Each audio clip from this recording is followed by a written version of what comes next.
If you lived through 2008, you probably remember the feeling.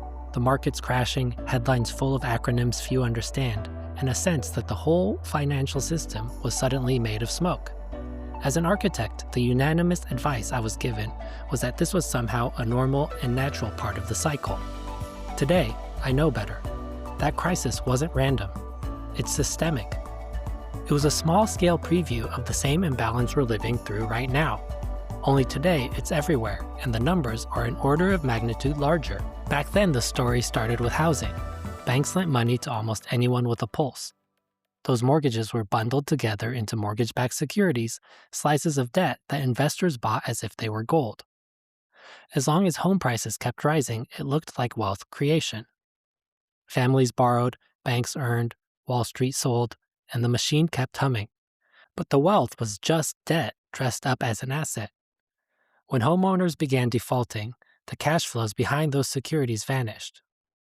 The assets turned to ash, taking down banks, pensions, and entire economies with them.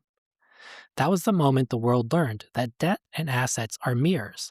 Break one, and you shatter both.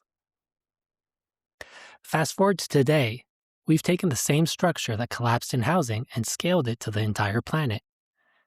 Instead of subprime mortgages, the foundation now is sovereign debt, corporate bonds, and real estate everywhere. Instead of trillions, we're talking hundreds of trillions. Governments borrowed to fund stimulus, companies borrowed to buy back shares, families borrowed to chase inflated housing.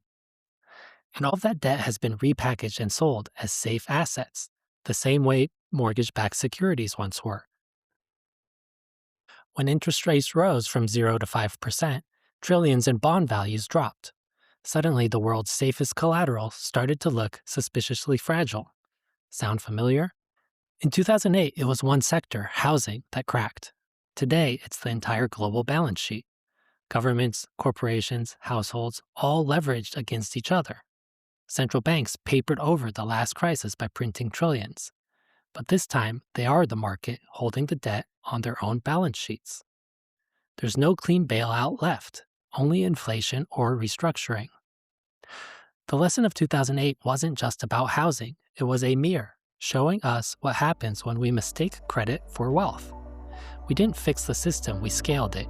And now the same feedback loops that brought down the mortgage market is pulsing through the entire world economy. If the promises embedded in the trillions of debt can't be met, then the trillions of wealth sitting on top of it isn't wealth at all. It's leverage waiting to be repriced.